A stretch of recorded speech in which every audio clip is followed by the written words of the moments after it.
कहते हैं जब महादेव का तीसरा नेत्र खुलता है तो सिर्फ आंखें नहीं खुलती, बल्कि सृष्टि की दिशा बदल जाती है।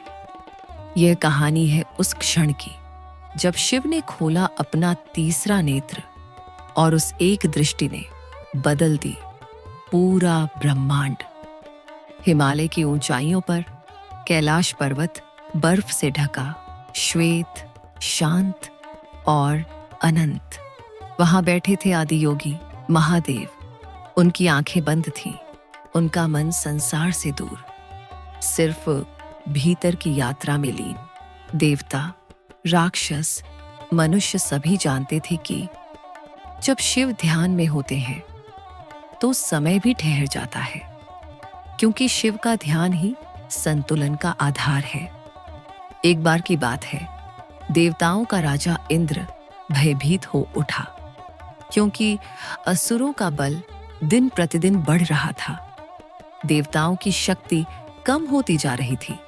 संसार में असंतुलन फैलने लगा था। तभी देवर्षि नारद ने कहा, केवल शिव ही इस संकट को समाप्त कर सकते हैं। उनसे उत्पन्न होने वाला पुत्र ही असुरों का नाश करेगा। इंद्र ने तुरंत कामदेव को बुलाया।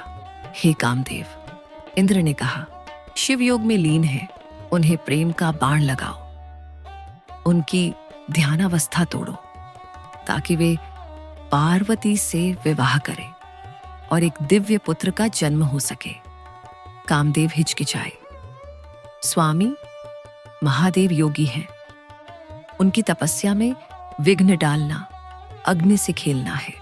पर इंद्र बोले, यही ब्रह्मांड का आदेश है, यह एकमात्र मार्ग है सृष्टि के संतुलन का। और फिर वह दिन आया जब कामदेव ने अपनी सबसे कठिन यात्रा आरंभ की। वह कैलाश पहुंचे, जहां सन्नाटा था, शांति थी और दिव्यता का साम्राज्य।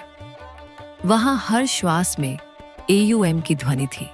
कामदेव ने चारों दिशाओं में वसंत फैला दिया। फूल खिल उठे, बयार में सुगंध भर गई, पेड़ पौधे झूमने लगे। प्रकृति जैसे किसी गुप्त संगीत पर थिरक रही थी। पार्वती जी भी वहां आईं। वे अपने हाथों में पुष्प लिए शिव के चरणों में अर्पण कर रही थीं।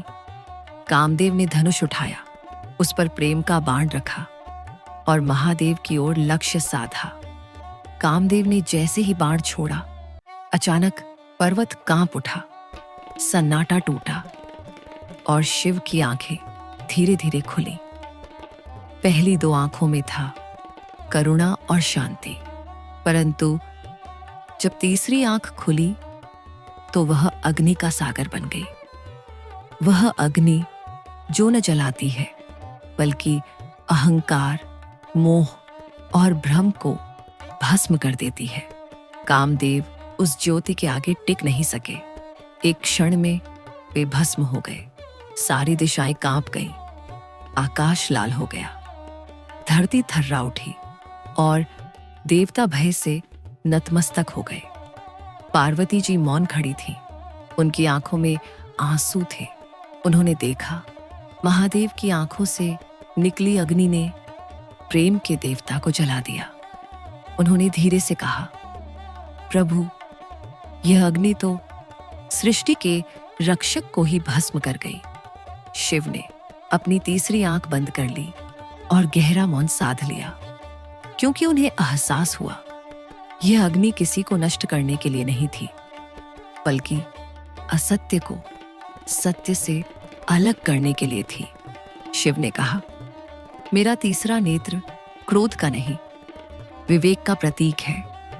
यह जो जलता है वह शरीर नहीं, अज्ञान है। कुछ समय बाद देवता शिव के सामने उपस्थित हुए। वे बोले, हे महादेव, कामदेव का अपराध अनजाने में हुआ। वह सृष्टि की भलाई के लिए आया था, कृपा करें उसे पुनः जीवन दे। शिव ने मौन साधा, फिर बोले, प्रेम कभी मर नहीं सकता। कामदेव भस्म हुए हैं, नष्ट नहीं। अब वह बिना शरीर के ही अस्तित्व में रहेंगे, हर हृदय में, हर भावना में। वही कामदेव की ऊर्जा प्रवाहित होगी। यह कहकर शिव ने अपने तीसरे नेत्र की अग्नि शांत की। धरती पर पुनः वसंत लौट आया। शिव का तीसरा नेत्र केवल अग्नि नहीं है, वह ज्ञान का प्रतीक है। तीसरी आंख खुलने का अर्थ है भ्रम से बाहर आना। वह दृष्टि जो बाहरी संसार नहीं बल्कि अंतर की सच्चाई को देखती है। जब शिव ने तीसरा नेत्र खोला तो यह किसी दंड के लिए नहीं बल्कि यह याद दिलाने के लिए था कि अति मोह, अति वासना और अति अहंकार सदा विनाश का कारण बनते हैं। उस दिन के बाद शिव ने गहरी ध्यानावस्था ली। उन्होंने तीनों लोकों की ऊर्जा को अपने भीतर समाहित किया। देवता, ऋषि सब उनके पास आए क्योंकि वे जानना चाहते थे कि उस तीसरे नेत्र की शक्ति क्या है। शिव ने मुस्कुराकर कहा, यह नेत्र केवल मेरी आंख नहीं, यह सत्य का द्वार है। जब मनुष्य अपने भीतर झांकता है तब उसका तीसरा नेत्र जागृत होता है। तब उसे संसार जैसा है वैसा दिखता है, ना भूत ना भविष्य, सिर्फ वर्तमान। एक दिन पार्वती जी ने पूछा, प्रभु क्या हर इंसान में तीसरी आंख होती है? शिव ने कहा, हां पार्वती, हर जीव में तीसरा नेत्र है, परंतु वह जागता तभी है जब मन शांत और आत्मा निर्मल होती है।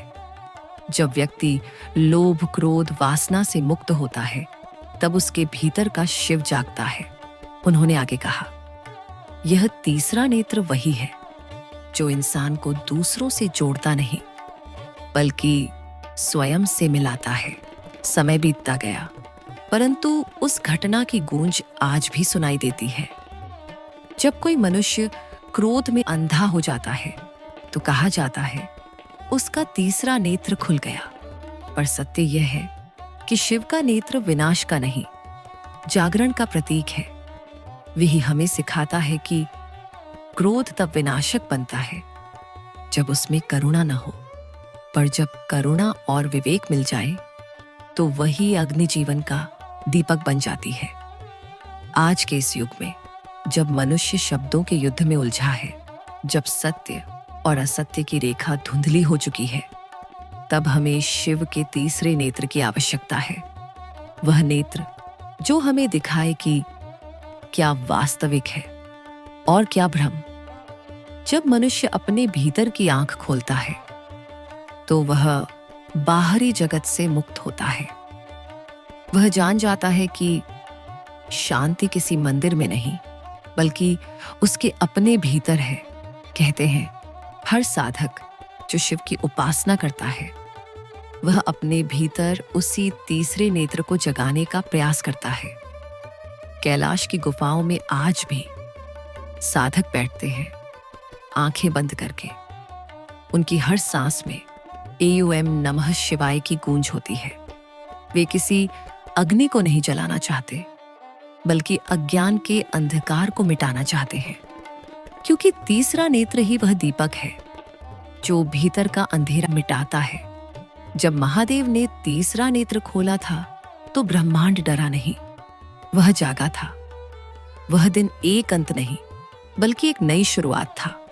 कामदेव भले भस्म हुए पर प्रेम अमर हो गया। शिव ने सिखाया प्रेम तब पवित्र है जब उसमें अपेक्षा नहीं होती, और क्रोध तब कल्याणकारी है जब उसमें सत्य का प्रकाश हो। प्रिय दर्शकों, शिव का तीसरा नेत्र केवल एक कथा नहीं, वह एक जीवंत सत्य है। वह हमें याद दिलाता है कि हर इंसान के भीतर एक अग्नि है जो या तो उसे नष्ट कर सकती है या प्रकाशित कर सकती है। यह अग्नि वही है शिव का तीसरा नेत्र, वह नेत्र जो सब देखता है पर कुछ कहता नहीं, क्योंकि उसे पता है कि सत्य शब्दों में नहीं अनुभव में है। जो भीतर का नेत्र खोल लेता है वह बाहर की दुनिया से मुक्त हो जाता है। वह जान जाता है कि शिव बाहर नहीं बल्कि उसी के भीतर है। AUM नमः शिवाय।